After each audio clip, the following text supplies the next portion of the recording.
வணக்கம். நான் உங்கள் அன்பான சயின்டிபிக் வேதிக் அஸ்ட்ராலஜர் அஸ்ட்ராலஜி பேசுகிறேன். நல்லது நினைப்போம், நல்லதே நடக்கும். இந்த வீடியோவில் நம்ம என்ன பார்க்க போறோம்னா, சிம்ம ராசிக்காரர்களுக்கு 2025 டிசம்பர் மாதம் எத்தகைய ஒரு மாதமாக வரப்போகிறதுன்னு பார்க்க போறோம்.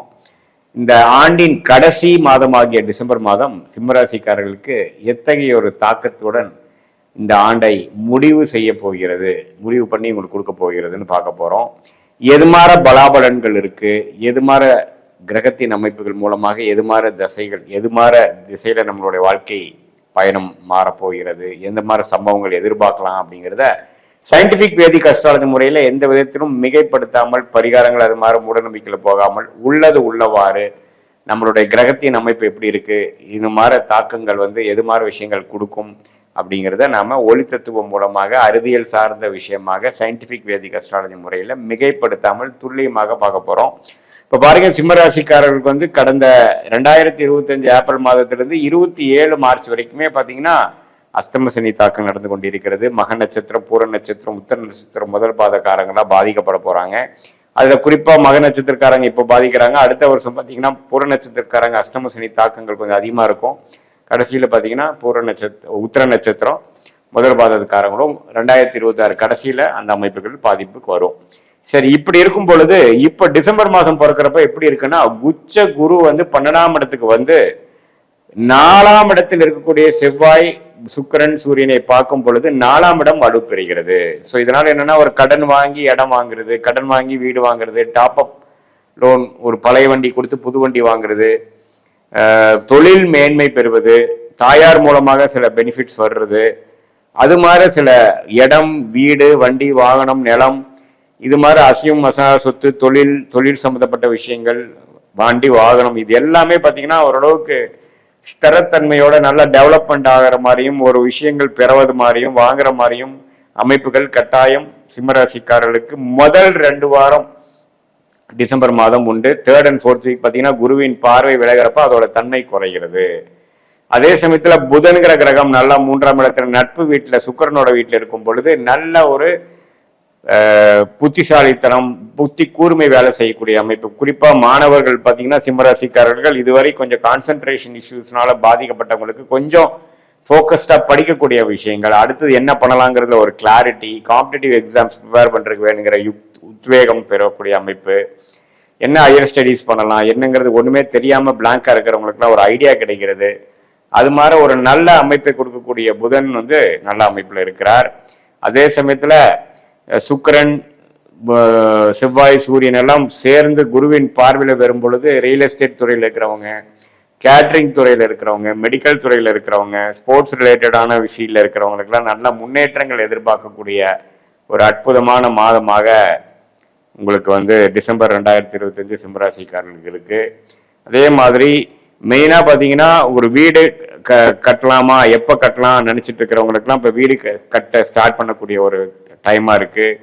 வண்டி அப்கிரேட் பண்ணணும், சில விஷயங்கள் நம்ம வீட்டுல சில ஆல்ட்ரேஷன் பண்றோம், சில அப்கிரேடேஷன் பண்றோம். இப்போ சில பேர் பாத்தீங்கன்னா மாடர்ன் கிச்சனா மாத்துறாங்க, சில வசதிப்படுத்திக்கிறதுக்காக சில லிவிங் ரூம்ல சில இதெல்லாம் வாங்குறாங்க, டிவி மாத்துறாங்க. இது மாதிரி சில விஷயங்கள் சாதகமாக செஞ்சுக்கக்கூடிய ஒரு சுப விரயம் செய்யக்கூடிய, அதுல ஒரு சின்ன சுப கடன் இருந்தாலும் ஒரு இஎம்ஐ அது மாதிரி விஷயம் இருக்கிறதுக்கும் வாய்ப்புகள் அதிகமாக உள்ள ஒரு காலகட்டமாக சிம்மராசிக்காரர்களுக்கு இப்படி ஒரு டிசம்பர் மாதம் ஓப்பன் அப் ஆகுதுங்க. First 2 weeks. அதுக்கப்புறம் பாத்தீங்கன்னா 3rd and 4th பாத்தீங்கன்னா குருவின் பார்வையிலிருந்து விலகும் பொழுது பாத்தீங்கன்னா அது கொஞ்சம் அந்த அந்த விஷயங்கள் முடிந்து வேற ரெகுலரான ஒரு விஷயமாகிய பார்த்தீங்கன்னா குழந்தைகளுக்கு நம்ம மெனக்கட்டுறது, படிப்பு விஷயங்கள், அதே சமயத்துல கல்யாணத்துல கொஞ்சம் பிரச்சனைகள் இருக்கிறதெல்லாம் கொஞ்சம் பேச்சப் பண்றது, அது மாதிரி சில விஷயங்கள், கருத்து வேறுபாடுகள்லாம் கொஞ்சம் குடும்பத்துல போகிறது, அது மாதிரி விஷயங்கள்லாம் கொஞ்சம் வரும்.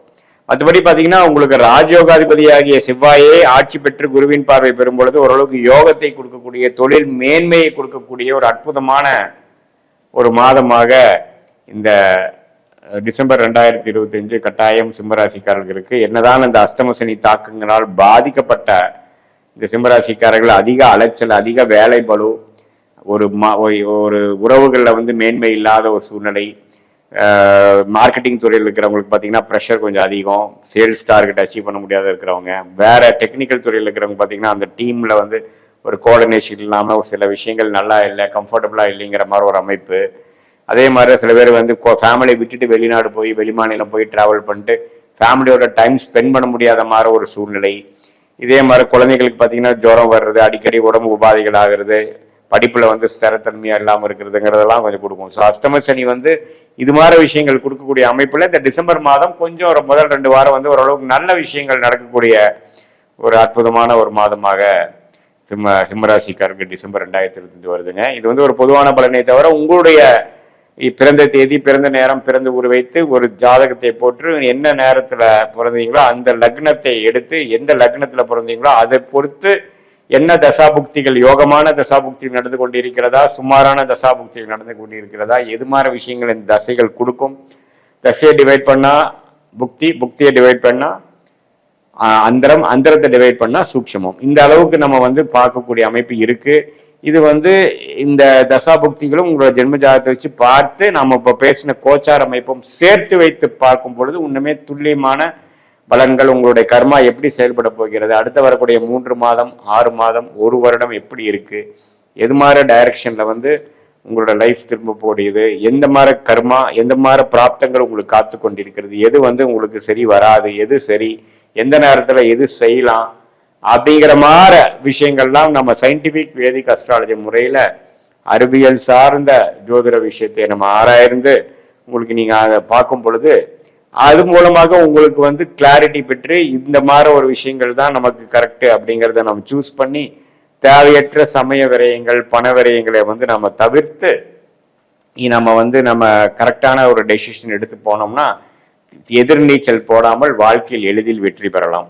என்னன்னா பெருசா வந்து எதையும் மாற்ற முடியாது. பட் இருந்தாலும் நம்ம வந்து என்ன நடக்க போகிறது, எது நமக்கு வந்து பிராப்தமாக இருக்கிறது, எது நமக்கு வந்து கிளிக் ஆகாது, எந்த நேரத்தில் நம்ம செய்யலாம், கல்யாண விஷயமா இருந்தாலும் சரி, வெளிநாடு போற விஷயமா இருந்தாலும் சரி, தொழில் மேன்மையா இருந்தாலும் சரி, வேலை எப்போ ஒரு நல்லா ஒரு நம்ம வேலை மாற்றங்கள் வரும், அல்லது இருக்கிற வேலையில எப்போ பிரச்சனை தீரும், கடன் பிரச்சனைகள் எப்போ குறையும், இது மாதிரி விஷயங்கள்லாம் நம்ம வந்து இப்போ கடனுக்கு பார்த்தீங்கன்னா 6ஆம் வீட்டு தசைகள் வந்து 11ஆம் வீடு கனெக்ட் ஆகிறப்பதான் உங்களுக்கு அந்த கடனை அடையக்கூடிய அமைப்புகள்லாம் இருக்கு. ஸோ அது மாதிரி தசைகள்லாம் உங்களுடைய ஜாதகத்துல எது மாதிரி ஒரு டைம்ல சமயத்துல வருது, அவர் வந்து அது லக்னத்துக்கு நன்மை பயக்கக்கூடிய ஒரு கிரகமாக இருக்கிறாரா, அல்லது அது எந்த மாதிரி அந்த கோச்சாரத்துல வந்து உடனே அது நமக்கு சரி பண்ணி கொடுக்கக்கூடிய அளவுக்கு இருக்கா, அல்லது கொஞ்சம் டிலேஸ் இருக்கா, எப்போ வந்து நம்ம வேகமா போகலாம், எப்போ வந்து நம்ம கொஞ்சம் இருக்கிறத விடாம பாதுகாப்போட இருக்கலாம் அப்படிங்கிறதெல்லாம் துல்லியமாக ஆராய்ந்து நம்ம அதுக்கு தகுந்த மாதிரி நம்ம காய் நகர்த்தினோம்னா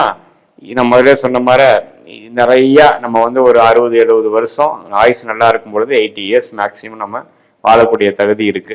நம்ம அதுல வந்து நிறைய தேவையற்ற விஷயங்கள், நமக்கு பிராப்தம் இல்லாத விஷயங்களால டைம் ஸ்பெண்ட் பண்ணிட்டு கடைசியா நஷ்டங்கள் வாங்கி தவறான ஒரு சம்பவங்கள், தவறான ஒரு ரிசல்ட்ஸ் எல்லாம் நம்ம பார்க்கும் பொழுது நம்மளுடைய growth நாமளே வந்து குறைச்சிக்கக்கூடிய அமைப்புகளாக இருக்கிறது. ஸோ இந்த நேரத்துல தான் வந்து சயின்டிபிக் வேதிக் அஸ்ட்ராலஜி முறையில நாம கரெக்டா கன்சல்ட் பண்ணிட்டு எது பெஸ்ட் நம்ம பண்ணலாம், எந்த நேரத்துல பண்ணலாம்னு எடுத்து அந்த முடிவுக்கு ஏற்ற மாதிரி நம்ம திட்டங்களை தீட்டி வாழ்க்கையில் செயல்பட்டே ஆனால் கண்டிப்பாக வெற்றி பெற முடியும் என்று சொல்ல விரும்புகிறேன். மீண்டும் மற்றொரு காணொலியில் சந்திப்போம். நன்றி, வணக்கம்.